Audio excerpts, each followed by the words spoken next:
Hello, good morning. क्या हाल चाल है प्यारे बच्चों। तो केमिकल काइनेटिक्स का आज होने वाला है लास्ट लेक्चर, और लास्ट लेक्चर में हम दो पॉइंट पर डिस्कस करेंगे।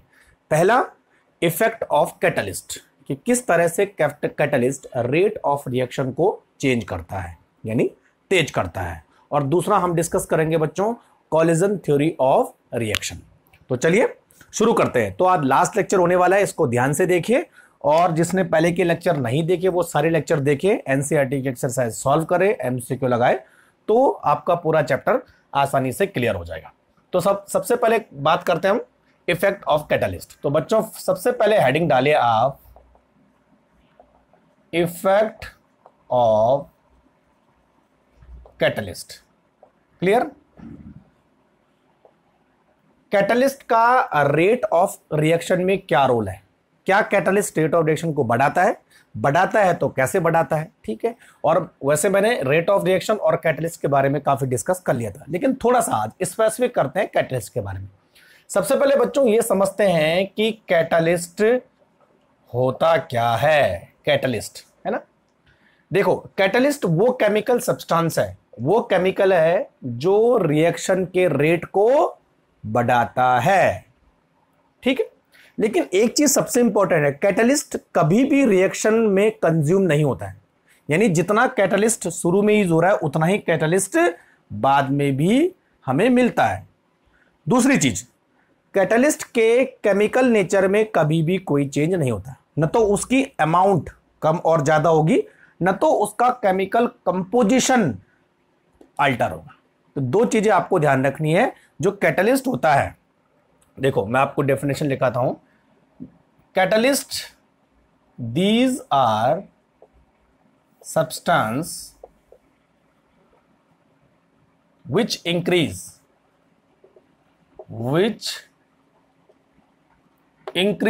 रेट ऑफ रिएक्शन, है ना बच्चों? Which increase rate of reaction, ये तो होता है। अच्छा, विदाउट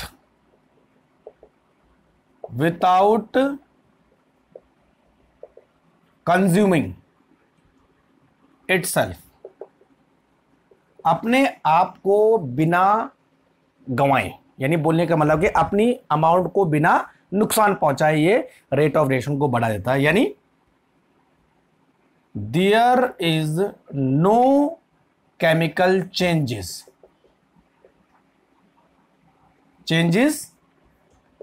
इन कैटलिस्ट। समझ में आ रहा है बात? ठीक है। तो कैटलिस्ट की न तो अमाउंट चेंज होती है, न तो उसका केमिकल नेचर चेंज होता है, लेकिन वो रेट ऑफ रिएक्शन को बढ़ा देता है। क्लियर हो गया? तो ये हमारे पास डेफिनेशन है। अच्छा, कुछ एग्जांपल देख लेते हैं। आपने हैबर प्रोसेस पढ़ा होगा, है ना? तो N2 + 3H2, और ये रिवर्सिबल प्रोसेस होती है। इसमें जो कैटलिस्ट होता है बच्चों Fe2O3, आयरन ऑक्साइड, है ना? और हमें मिलता है 2NH3, अमोनिया। अच्छा, दूसरी रिएक्शन है KClO3, पोटेशियम क्लोरेट, और यहां पर जो कैटलिस्ट होता है MnO2, मैग्नीज डाइऑक्साइड। तो बच्चों ये क्या बनाता है? ये बनाता है oxygen and potassium chloride 3O2। Clear? तो बहुत सारी रिएक्शन हमारे पास है जहां पर कैटलिस्ट रेट ऑफ रिएक्शन को बढ़ा देता है। ठीक है। जैसे आपने कांटेक्ट प्रोसेस पढ़ा होगा, तो वहां पर जो है प्लेटिनम यूज होता है। जैसे आपने जो है ओस्टवाल्ड प्रोसेस पढ़ा होगा, वहां पर प्लेटिनम और रोनियम यूज होता है। तो इस तरह बहुत सारी रिएक्शन है। क्लियर? इतना हो गया। अब बच्चों सबसे इंपॉर्टेंट है कि कैटलिस्ट के इंपॉर्टेंट पॉइंट, कैटलिस्ट के बारे में आप थोड़ा सा इंपॉर्टेंट पॉइंट नोट कर लीजिए। इसको मिटा दो मैं, ठीक है, इतना रखते हैं, है ना? तो यहां पर नेक्स्ट हेडिंग आप लिखिए, कैरेक्टरिस्टिक ऑफ कैटलिस्ट। कैटलिस्ट के बारे में मुख्य बातें क्या क्या होती है? ठीक है। नंबर 1 कि it increase rate of reaction, ये तो मालूम है सबको, रेट ऑफ रिएक्शन। ठीक है। दूसरा, दूसरा क्या है, it increase rate of reaction by decreasing, क्या डिक्रीज करता है, by decreasing energy of activation. ये तो होता है बच्चों, है ना, एनर्जी ऑफ एक्टिवेशन को कम कर देता है। ठीक है। तीसरा, इट डज नॉट कंज्यूम, ठीक है, और chemically changed in the reaction. ना तो इसका केमिकल नेचर चेंज होता है, ना तो इसकी अमाउंट चेंज होती है। ठीक है। चौथा, a very small amount, a very small amount can catalyse large amount of reactants, है ना, थोड़ी सी अमाउंट ज्यादा अमाउंट रिएक्टेंट को कैटेलाइज कर सकती है। पांचवा, इट डज नॉट अल्टर, किन किन चीजों को अल्टर नहीं करता है बच्चों, देखो, इट डज नॉट अल्टर, क्या क्या चीजें होती हैं, डेल्टा जी यानी gives free energy, delta H यानी चेंज इन एंथैल्पी, और के सी इक्विलिब्रियम कांस्टेंट। इन तीनों को ये कभी भी अल्टर नहीं करता है। ठीक है, क्लियर। अच्छा, 6, इट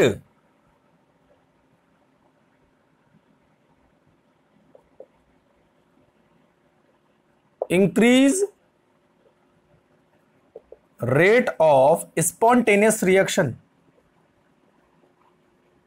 स्पॉन्टेनियस रिएक्शन, है ना, यानी जो रिएक्शन फॉरवर्ड डायरेक्शन में जारी होगी उसको ये आसानी से कैटेलाइज करके उसके रेट को बढ़ा देता है। ठीक है। It increase rate of spontaneous reaction but does not non spontaneous reaction, spontaneous reaction, है ना, नॉन स्पॉन्टेनियस रिएक्शन में कोई भी छेड़छाड़ नहीं करता है। और लास्ट पॉइंट है, it help in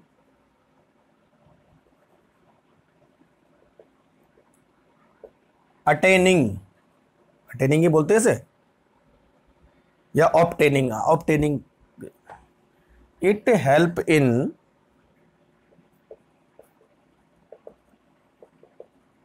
obtaining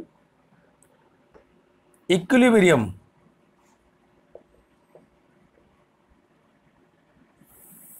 fastly. ठीक है। तो इसका मतलब जो है, अगर कोई रिएक्शन इक्विलिब्रियम में जा रही है तो इक्विलिब्रियम अटेंड करने में ये हेल्प करेगा, जल्दी इक्विलिब्रियम अटेंड हो जाएगा। लेकिन ध्यान रखना बच्चों, इक्विलिब्रियम में rate of reaction forward direction और बैकवर्ड डायरेक्शन में इक्वल रहेगा। ठीक है।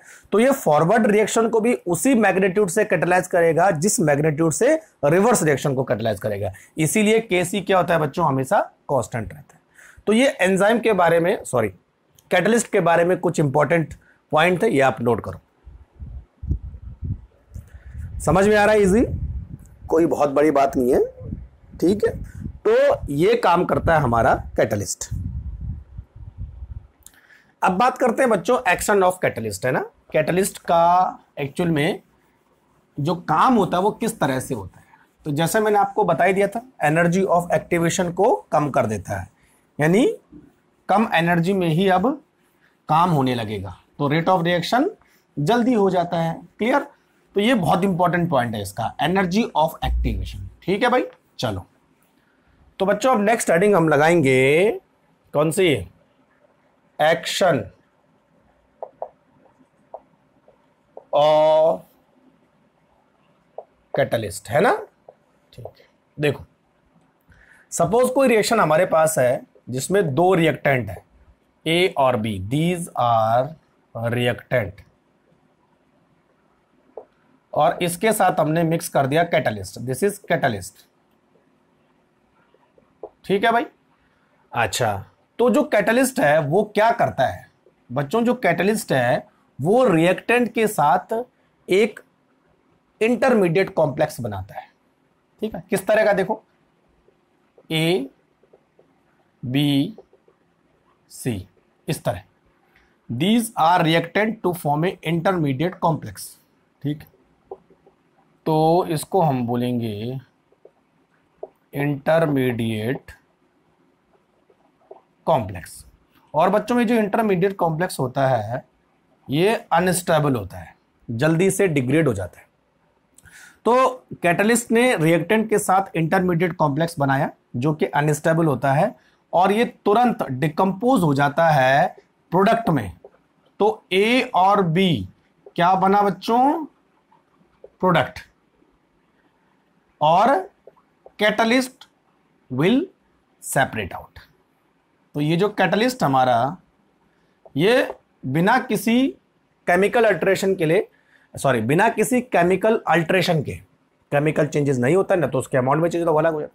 तो यहां पर कहानी साफ साफ दिख रही है आपको, जो कैटलिस्ट है उसने रिएक्टेंट को प्रोडक्ट में कन्वर्ट कर दिया विदाउट कंज्यूमिंग इटसेल्फ।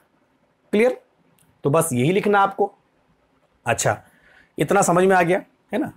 अब देखो, अब बच्चों जो हमारे पास एनर्जी ऑफ एक्टिवेशन वाला डायग्राम आपने पढ़ा था ना, उसका यूज करते हैं हम कैटलिस्ट के केस में।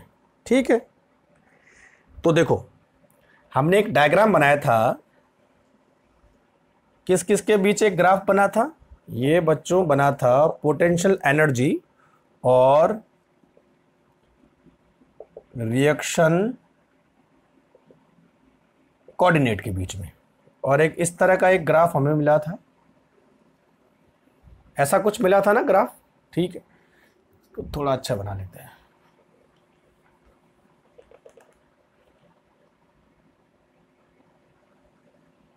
ऐसा कुछ ग्राफ बना था, है ना। This is reactant, this is product. ठीक है। अच्छा, यहां पर जो एनर्जी है इसको हमने क्या बोला था, threshold energy. This is ET। सारे मॉलिक्यूल को इस एनर्जी तक पहुंचना है, तभी जाके उनके बीच इफेक्टिव कॉलिजन होगा और वो प्रोडक्ट में कन्वर्ट हो पाएंगे। ठीक है। और ये जो एनर्जी गैप है, ये रिएक्टेंट मॉलिक्यूल की एनर्जी, और यहां तक उन्हें पहुंचना है, तो इस एनर्जी गैप को हम क्या बोलेंगे, एनर्जी ऑफ एक्टिवेशन। क्लियर। अब देखो एक दूसरा ग्राफ मैं यहां पे बनाता हूं।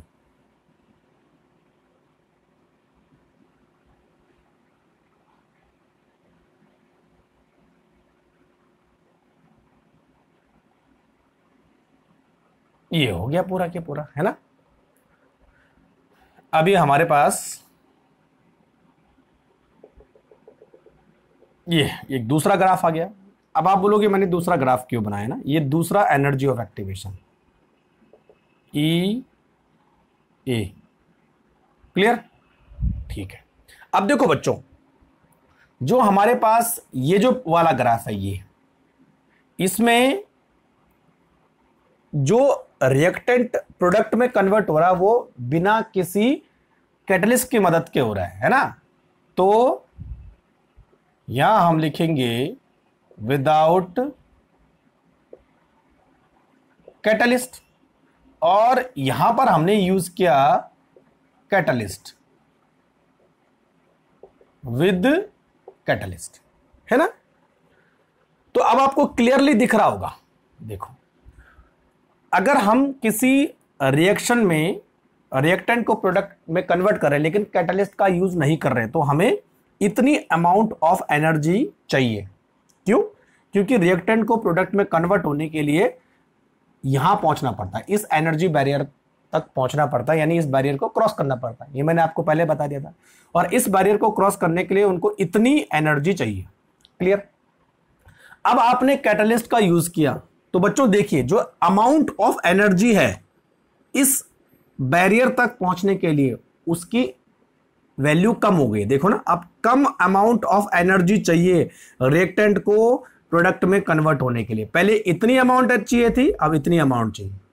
तो यहां पे साफ साफ दिख रहा है कि जो कैटलिस्ट है वो बच्चों एनर्जी ऑफ एक्टिवेशन को कम कर देता है, ठीक है। और एनर्जी ऑफ एक्टिवेशन को कम होने से क्या होता है कि मोर number of the reactant molecule can cross the energy barrier so that they can convert into the product. Clear हो रहा है? तो यहां पर लिख लेंगे थोड़ा सा में, है ना। तो in the presence of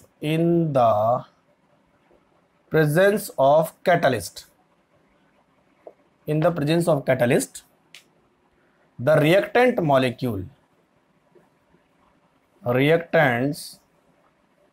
molecule follow new alternate pathway। ये ना नया पाथवे वो फॉलो करते हैं। The reactant molecule follow new alternate pathway which required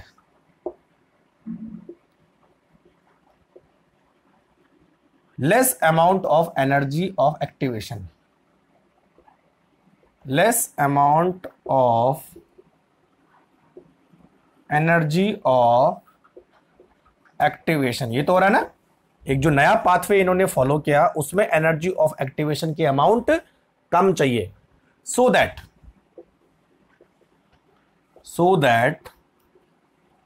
more number of reactants can cross energy barrier. और वो जो एनर्जी बैरियर कौन सा है बच्चों? Threshold energy. यहां पहुंचना होना, तो अब थ्रेशोल्ड एनर्जी की वैल्यू कम होगी तो ज्यादा से ज्यादा मॉलिक्यूल थ्रेशोल्ड एनर्जी तक पहुंचेंगे। तो क्या लिखा हमने? So that more number of reactant can cross energy barrier and change into product. ठीक, सीधी सी बात है। तो बस, तो अल्टीमेटली हमने क्या देखा कि कैटलिस्ट की प्रेजेंस में एनर्जी ऑफ एक्टिवेशन कम हो जाता है तो रेट ऑफ रिएक्शन बढ़ जाते हैं। जैसा मैंने आपको बताया था कि जितना ज्यादा गैप होगा रेट ऑफ रिएक्शन उतना ही स्लो होगा, जितना कम गैप होगा रेट ऑफ रिएक्शन उतना ही बढ़ेगा। यहां से यहां जाने में कम टाइम चाहिए, यहां से यहां जाने में ज्यादा टाइम चाहिए, तो किसका रेट ऑफ रिएक्शन ज्यादा होगा?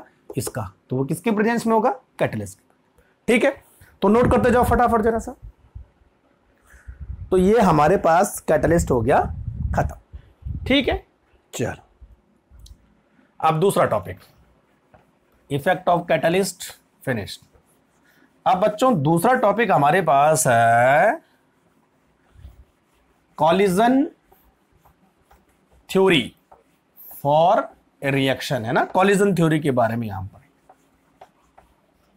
चलो, तो चलिए बच्चों नेक्स्ट टॉपिक हमारे पास है collision theory for a chemical reaction या collision theory for a reaction. ठीक है, जो कॉलिजन थ्योरी है it is based on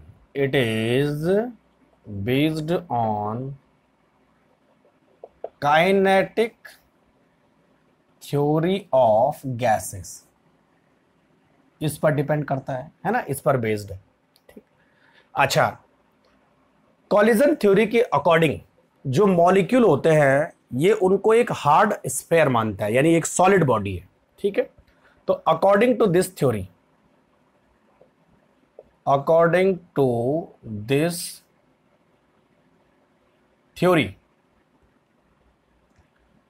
A reactant molecule, क्या बोल रहे हो, reactants molecule assumed to be hard sphere, एक गोला है और कैसा सॉलिड गोला है ना, हार्ड स्फीयर। ठीक, अच्छा, फिर थ्योरी क्या बोलती है कि जब कोई रिएक्टेंट प्रोडक्ट में कन्वर्ट होता है तो रिएक्टेंट के मॉलिक्यूल के बीच कॉलिजन होता है ना। ए रिएक्शन अकर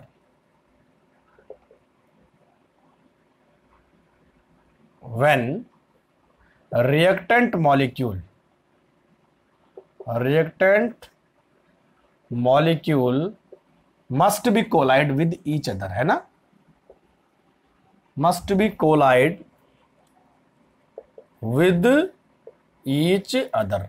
कॉलिजन ही होता, जब कॉलिजन होगा तभी जाके जो है रिएक्शन होगी और रिएक्टेंट किस में कन्वर्ट हो जाएंगे, प्रोडक्ट में कन्वर्ट हो जाएंगे, ये बताया था। रेट ऑफ रिएक्शन वो डिपेंड करता है कॉलिजन फ्रीक्वेंसी पे, यानी नंबर ऑफ कॉलिजन कितने हो रहे हैं। जितने ज्यादा नंबर ऑफ कॉलिजन होंगे, ऑब्वियस सी बात है, उतने ज्यादा रिएक्टेंट प्रोडक्ट में कन्वर्ट होंगे तो रेट ऑफ रिएक्शन बढ़ेगा। अच्छा, कॉलिजन फ्रीक्वेंसी होती क्या है, पहले इसको देख लेते हैं। तो it is number of collision per second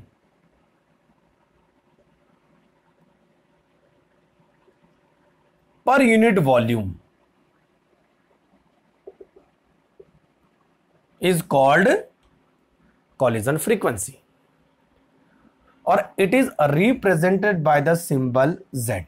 ठीक है, तो number of collision per second हो रहे हैं, कितने कॉलिजन पर सेकंड हो रहे हैं किसी फिक्स वॉल्यूम में, तो उसको हम बोलेंगे नंबर कॉलिजन फ्रीक्वेंसी। क्लियर। अच्छा, अब देखो, मान लीजिए कोई रिएक्शन है A+B, दो रिएक्टेंट हैं और वो प्रोडक्ट में कन्वर्ट हो रहे हैं। ठीक है, तो इसके लिए जो रेट होगा वो डिपेंड करेगा ZABE माइनस EA/RT। ये तो जो बच्चों हमारे पास ZAB है, this is called collision frequency. ठीक है, और जो हमारे पास ये है EA/RT, it is called fraction of molecule having energy greater than और equal to threshold energy. Threshold energy के बारे में मैंने आपको बता दिया था। तो ये फैक्टर जो है फ्रैक्शन ऑफ मॉलिक्यूल के बारे में बताता है, यानी उन मॉलिक्यूल की एनर्जी जो किससे ज्यादा है, थ्रेशोल्ड एनर्जी से ज्यादा है, तभी जाके क्या होगा, इफेक्टिव कॉलिजन होगा, जैसे मैंने आपको बताया था, है ना। और ये जो फैक्टर है वो कॉलिजन फ्रीक्वेंसी के बारे में बात करता है। तो फ्रीक्वेंसी भी होनी चाहिए, जितनी ज्यादा फ्रीक्वेंसी होगी इफेक्टिव कॉलिजन होने के चांसेस उतने ज्यादा होंगे। तो इफेक्टिव कॉलिजन भी होना चाहिए और फ्रीक्वेंसी भी होनी चाहिए, तभी जाके रेट ऑफ रिएक्शन का बढ़ेगा। क्लियर। चलो, अब बस इस रेट ऑफ रिएक्शन पर ही हम बात करते हैं। तो एक तो इफेक्टिव कॉलिजन पर हमने बात की थी, आज एक और फैक्टर मैं आपको बताने वाला हूं। इतना हो गया ना इसके बारे में। चलो, तो बच्चों हम बात करते हैं रेट ऑफ रिएक्शन किन चीजों पे डिपेंड करता है। तो एक तो हमने अभी डिस्कस कर ही लिया, फ्रीक्वेंसी फैक्टर। ठीक है, दूसरा देखो, बोर्ड को मिटाने में भी आफत आ जाती है। ठीक है, according to collision theory, rate of reaction is depends on, किन चीजों पे रेट ऑफ रिएक्शन डिपेंड करेगा। नंबर 1 एनर्जी फैक्टर, और नंबर 2 ओरिएंटेशन फैक्टर। ठीक है भाई, देखो एनर्जी फैक्टर पर तो मैंने डिस्कस कर ही लिया था। एनर्जी फैक्टर क्या बोलता है, एनर्जी फैक्टर ये बोलता है कि कोई रिएक्टेंट प्रोडक्ट में तभी कन्वर्ट होगा, कोई रिएक्टेंट प्रोडक्ट में तभी कन्वर्ट होगा जब रिएक्टेंट के बीच इफेक्टिव कॉलिजन होगा। ठीक, क्लियर। यानी the collision must be effective.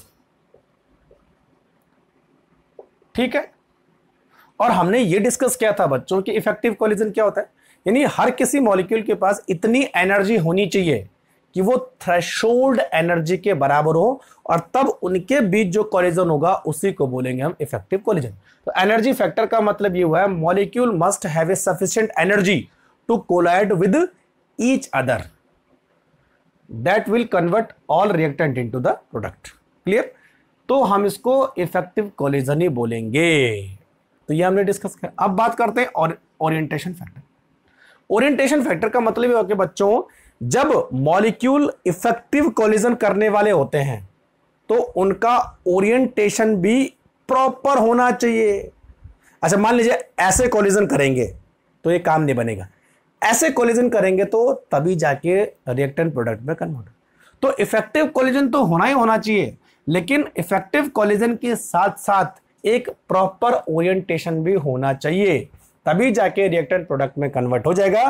केवल इफेक्टिव कोलिजन से काम नहीं चलेगा, दोनों फैक्टर होने चाहिए। देखो अब,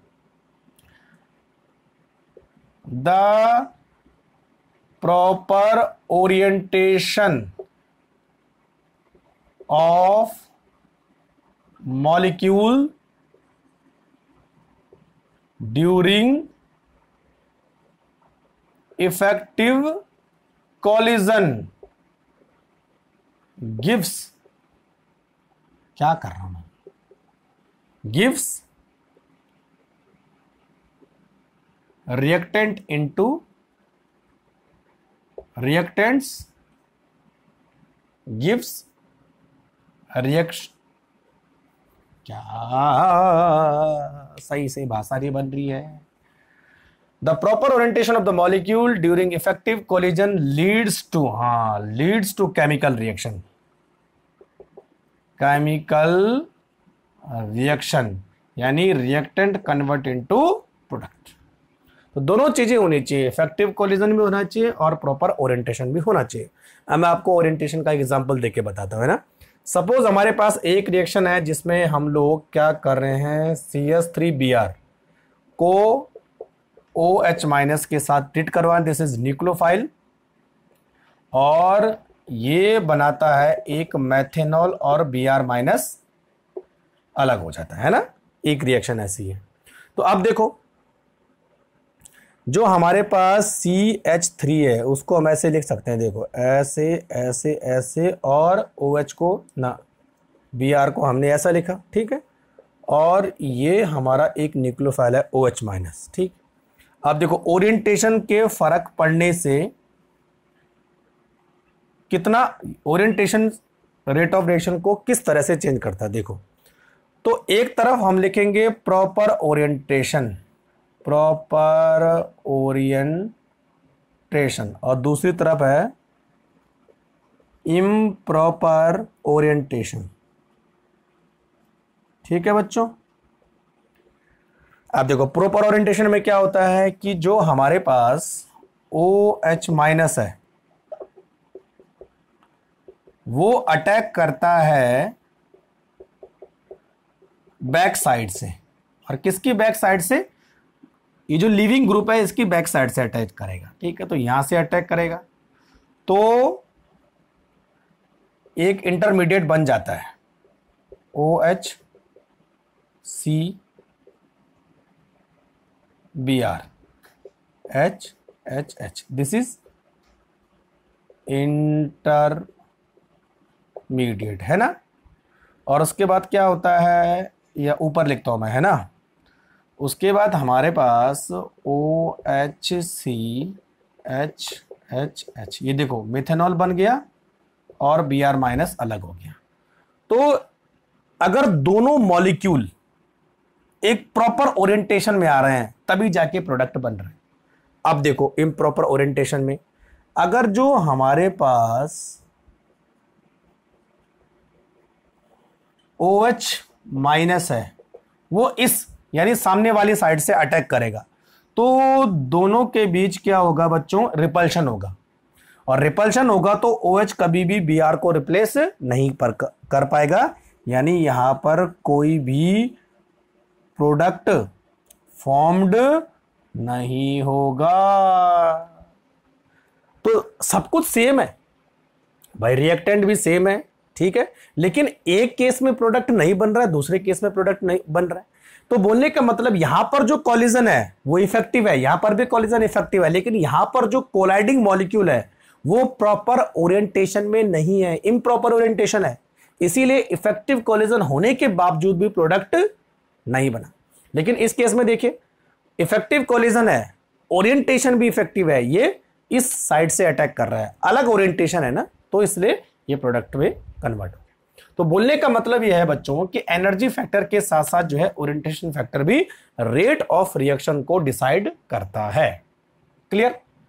तो चलो इसी के साथ हमारा केमिकल काइनेटिक्स का लेक्चर हो जाता है फिनिश। अब आपको क्या करना है, इंटेक्स अनसॉल्व क्वेश्चन वो सॉल्व करने हैं, एनसीईआरटी की पूरी बैक एक्सरसाइज आपको सॉल्व करनी है। जहां कोई दिक्कत आते है तो आप मुझे कमेंट बॉक्स में लिख सकते हैं या मुझे पर्सनली मैसेज कर सकते हैं। ठीक है बच्चों, तब तक के लिए थैंक यू वेरी मच।